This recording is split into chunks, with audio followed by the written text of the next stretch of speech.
Hideo Kojima laments game making as Death Stranding 2 enters into crunch time, Sony release a first look trailer for the Until Dawn movie, and Sony's new patent uses AI to preempt your movements and eliminate lag. All of that today on TripleJump Gaming News. Hello everyone, it's Wednesday. It is. Hump week. Hump week. Yeah, that's what some people call it. Yeah. That is, it's the week for humping. Indeed. Yes. No, we're over the hump is the point. We are.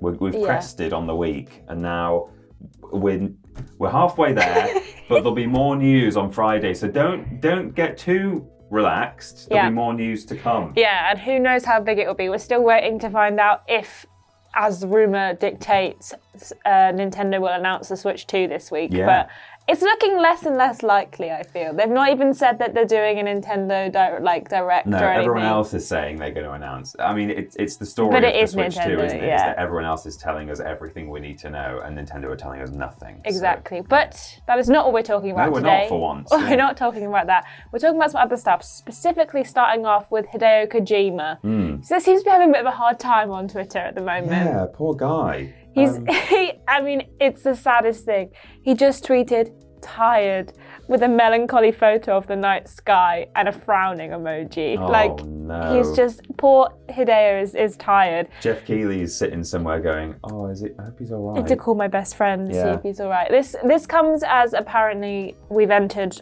crunch time for Death Stranding 2, which even though we don't actually have a release date for, so I'm not glad they're crunching because we don't actually know when it's supposed to come out yet. But he also said on Twitter that this is the most demanding period of game development, both physically and mentally, commonly known as crunch time.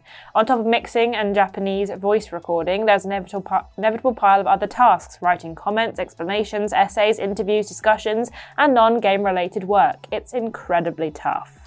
Yeah, which, I mean, that kind of puts me in two minds of like, on the one hand, I don't like that we're just legitimizing crunch time and saying that it's a given. Like, you know, even Kojima, who a lot of people hold very much on a pedestal, is saying it's that time known as crunch time, as in it is going to happen. Yeah. There's no avoiding it. And, you know, I don't like that in the sense of finishing the game itself. You know, I would much prefer that just enough time is given to a team that they can create a game from start to finish without having to squeeze in all the stuff at the last minute. Yeah. On the other hand, I think he does make a good point that some stuff you can't really do until you get near the end anyway, and then it is just a rush. It's like with lots of jobs and, you know, different things you do in work. I mean, we have certain tasks like that in our sort of yearly calendar where there are things that you have to just do at the last minute because you can't do it sooner. So in a sense, I guess there are elements of crunch time that are always going to be inevitable, but it's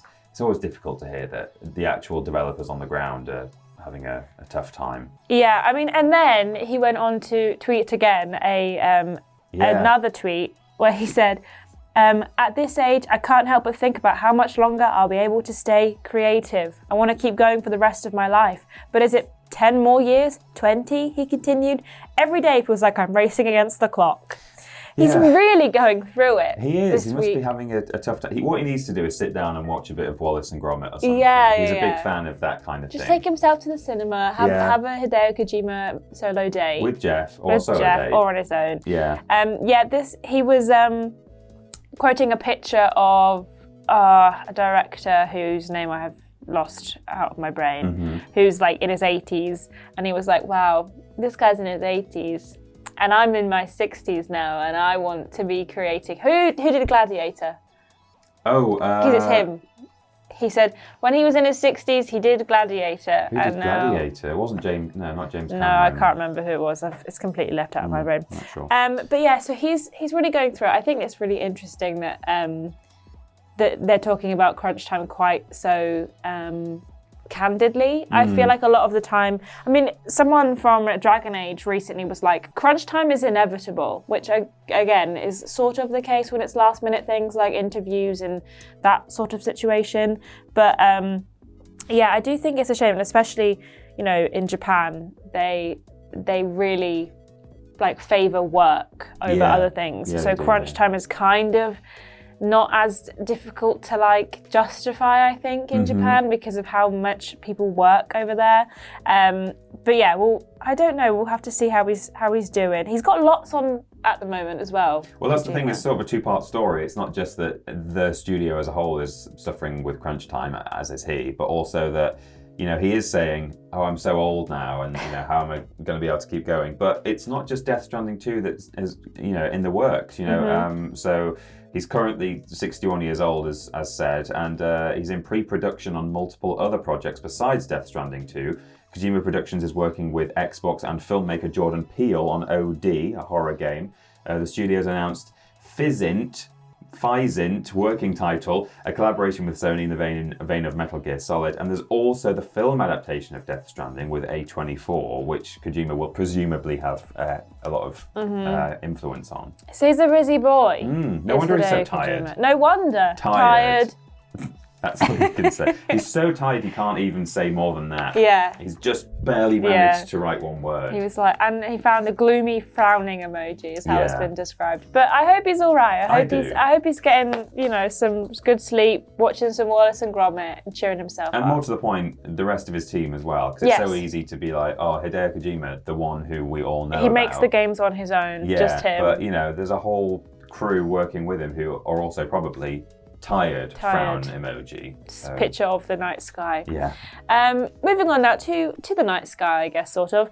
We got our first look at the Until Dawn movie, which we got kind of a little glimpse at some of the footage of the movie itself, but then we also got some comments from the director, David F. Sandberg, regarding the premise and how it's all going to work. Yes.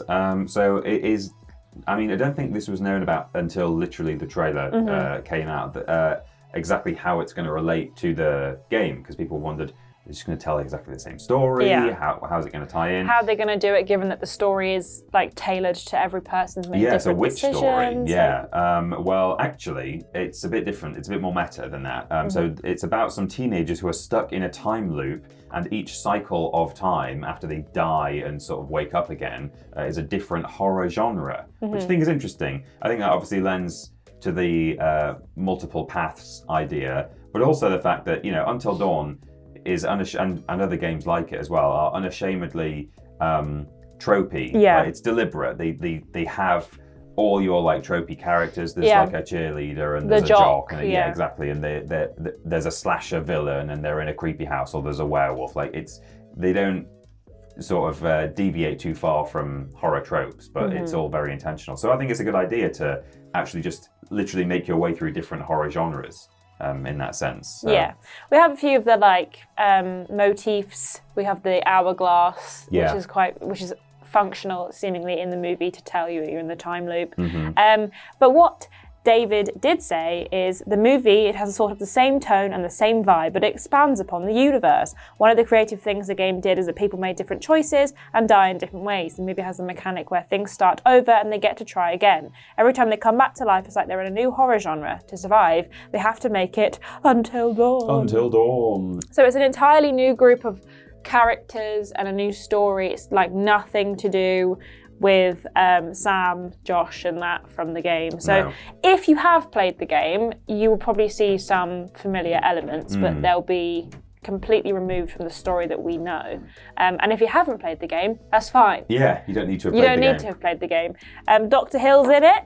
Yeah, exactly. There will be one familiar element. Dr. Hill. Well, so he's not necessarily going to be Dr. Hill. He's he was just simply Hill. introduced as Hill in the trailer. So, but yeah, there'll be clearly some kind of connective tissue there with Peter Stormare, who played Dr. Hill in the original game.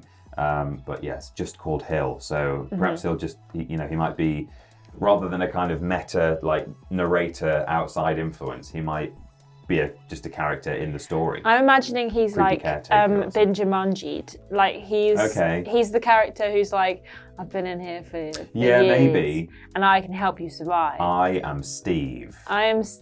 Yeah. Off of Minecraft. I'm quite excited for this though. I'm not really a big horror movie fan. I don't tend to gravitate towards them because otherwise I won't sleep for weeks. Right. When it's games, I can sort of remove myself from it, but when it's movies, I really struggle to pretend that's not real. Yeah, I don't sort of go out of my way to watch horror movies in the cinema, but I do think, this looks interesting and I might give it a go. So, and once again, we're truly in a renaissance of, well, I mean, we need to wait and see if this is good yet, but we're seemingly in a bit of a renaissance of video game adaptations into movies. If we just pretend Borderlands didn't come out. Yeah, and that Uncharted was a bit wonky, but hey, Mario and Sonic both did a good job. Mm-hmm. Sonic Fallout did a good job, Last of Us TV show did a good job. Yeah, if you include TV shows as well, I mean, The Witcher, which obviously is also a book, but clearly ties into the video game as well. So yeah, there are some good examples out there. It's certainly better than it's ever been, even though there are still some stinkers.